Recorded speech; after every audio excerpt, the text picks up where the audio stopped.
평창 동계올림픽이 휘청거리고 있습니다. 지난 21일 김진선 평창 동계올림픽 조직위원장이 갑작스레 사퇴했는데요. 김진선 전 위원장이 중앙정부는 물론 IOC와도 갈등 관계에 있었다고 합니다. 또 가리왕산 중봉에 알파인 스키 활강 경기장을 짓겠다고 해서 환경보호 논란이 일기도 했었죠. 알려진 것과는 다르게 IOC와 충분히 협상이 가능한 사안인데도 평창 조직위가 스키장 건설을 강행했다고 합니다. 스포츠 평론가 최동호 씨 모셔서 무슨 얘기인지 좀 자세하게 들어볼게요. 안녕하세요. 예, 안녕하세요. 예, 일단 김진선 조직위원장의 사퇴 배경을 두고 말들이 많았잖아요. 그리고 결정적으로는 정확히 뭐 때문에 사퇴한다 이게 밝혀지지도 않았고. 억측만 지금 구구하게 있죠. 그렇죠. 예. 그리고 외압이 있었을 것이다. 이 정도 이상으로는 예, 그 외압은 또 청와대 윗분의 뜻일 것이다. 이렇게까지만 나온 상태입니다. 그런데 지금 얘기를 하기 전에 그 가리왕산 중봉의 그 활강 경기장 건설하는 것과 관련해서 IOC와 협상이 가능했다. 예. 이건 처음 나온 얘기 같거든요. 그렇죠. 이 가리왕산 중봉에 이 활강 경기장 짓는 거 굉장한 이슈가 됐었던 문제였었죠. 환경 문제. 예, 환경 보호 때문에.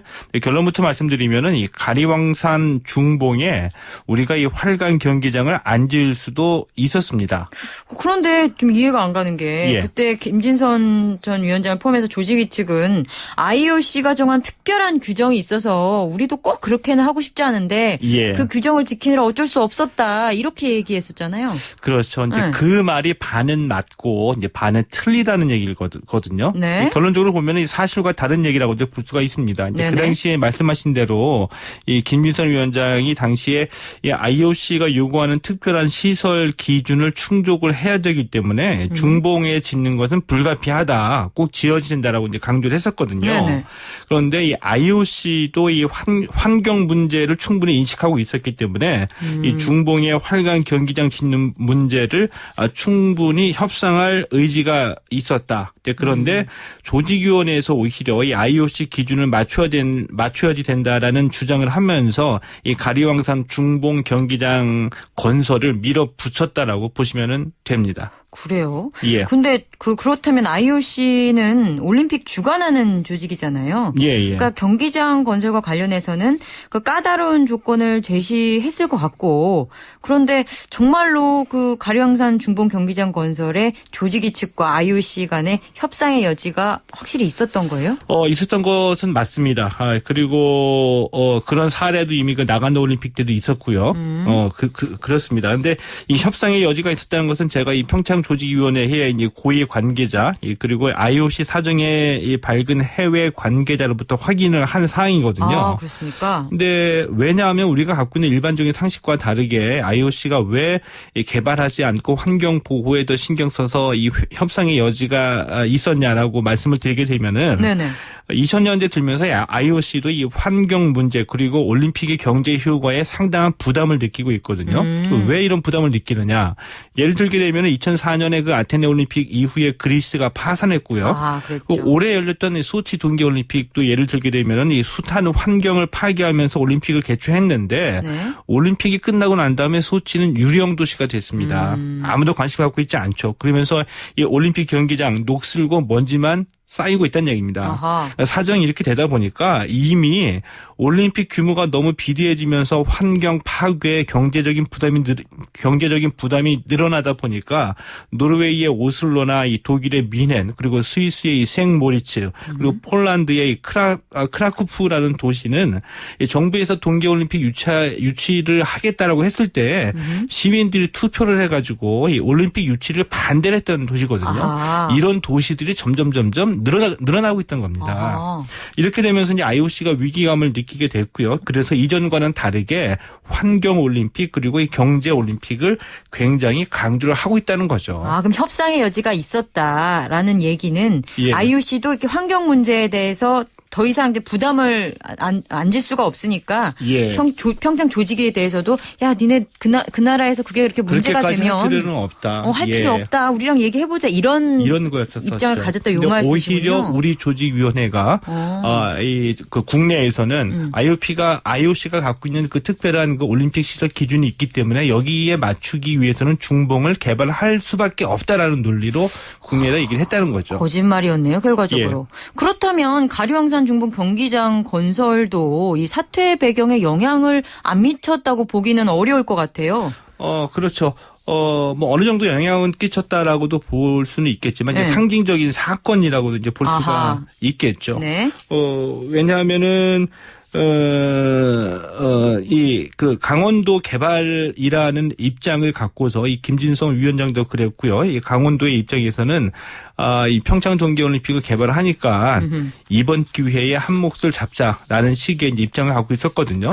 경기장 지을 거면은 더 많이 짓고 더 크게 짓고 더 화려하게 지어가지고 이 경기장을 짓게 되면 단순히 경기장만 짓는 것이 아니라 거기다가 도로도 연결해야지 되고요. 또 인천공항에서 이 강원도까지 또 KTX 고속철도도 연결하게 되죠. 네. 이런 부수적으로 이 인프라 시설이 다 깔리게 되기 때문에 우선은 짓고 보자라는 식으로 접근을 했던 것이 정부 입장에서 보면은 우리가 그동안에 수차례 국제적인 이벤트 치르게 되면서 다 빚더미에 올랐고 우리가 약속했던 그 경제적인 효과가 다 장밋빛이었다는 게 경험을 숱하게 했잖아요. 그래서 이것을 막겠다는 이 올림픽 경기장 시설물의 사후 활용에다 초점을 맞췄던 것이 정부였었는데 강원도 입장, 김진선 위원장의 입장에서는 일단은 밀어붙이자 입장이었기 때문에 상충됐었죠. 그렇군요. 이게 돈을 제대로 관리도 못하고 그랬다. 그래서 정부가 되게 못마땅해 했다. 이런 얘기는 나왔는데 예. 이 가류황산 중봉 경기장 건설도 뭐 비단 딱 돈 얘기는 아니지만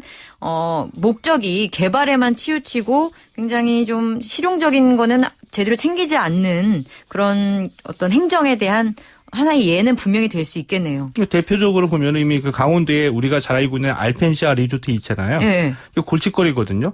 이 스키 점프를 포함해서 9개 종목 경기를 열려고 2009년에 알펜시아 리조트를 완공을 시켰는데 네. 이 공사비만 1조 4천억 원이었습니다. 지금까지 누적 적자가 9천억 원이에요. 이거 그래요? 사실상 파산이거든요. 2009년에 완공됐는데 지금 누적 적자가 9천억 원. 예, 하루에 이자만 1억에서 1억 5천만 원 사이가 나간다고 하는데 사실상 파산입니다. 그렇네요. 파산인데 올림픽을 열어야지 되니까 어쩔 수 없이 지금까지 혈세를 투입을 하면서 계속 그냥 끌고 가고 있는 상황이거든요.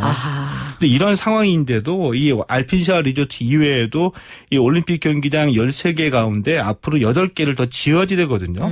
그 중에 하나가 강릉에 짓는 이 스피드 스케이트장인데 네. 이 스피드 스케이트장도 논란 끝에 뒤늦게 지난 17일에 기공식을 가졌었죠. 뒤늦은 기공식에 이르기까지 뭐 논란의 내용이 뭐예요? 뭐냐면은 이 스피드 스케이트장이 이제 8전석 규모입니다. 네. 근데 1,311억 원인데 이거 경기 끝나면 올림픽 끝나면 어떻게 할 거냐.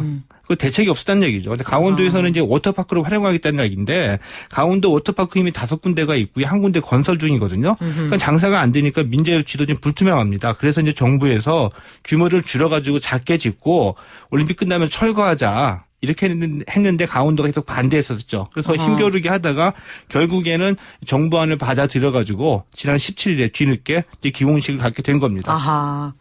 그리고 말씀을 쭉 듣고 보니까 이 무조건적인 개발을 하다 보니까 꼭 이렇게 사단이 나는 것 같은데요. 네, 그렇죠. 당장 지금 거기에 무엇을 만드는 것보다 사후에 이걸 어떻게 쓸지 그런 부분에 대해서 초점을 맞출 좀 필요가 있을 것 같아요. 이제 그게 이제 중요한 문제인데요. 예. 그런데 그런 그 현명한 대책을 갖기에도 이 평창 동계올림픽 조직위원회가 내부적으로 너무나 많은 그 문제점을 안고 있다는 겁니다. 뭐냐면 첫 번째로 이 강원도 관계자하고 비강원도 관계자의 갈등이 있고요. 일단 김진선 전 위원장은 강원도 출신이죠. 예.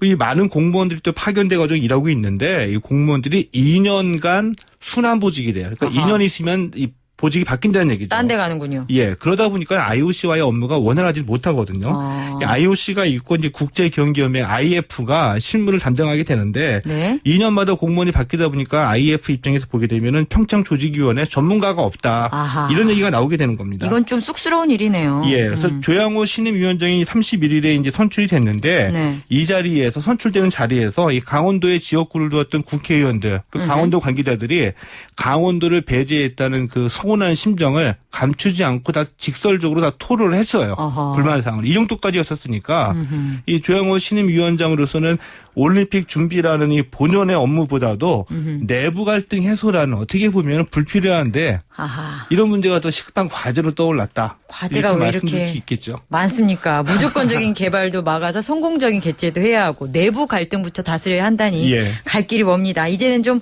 그만했으면 좋겠네요. 감사합니다. 예, 고맙습니다. 최동호 스포츠 평론가였습니다.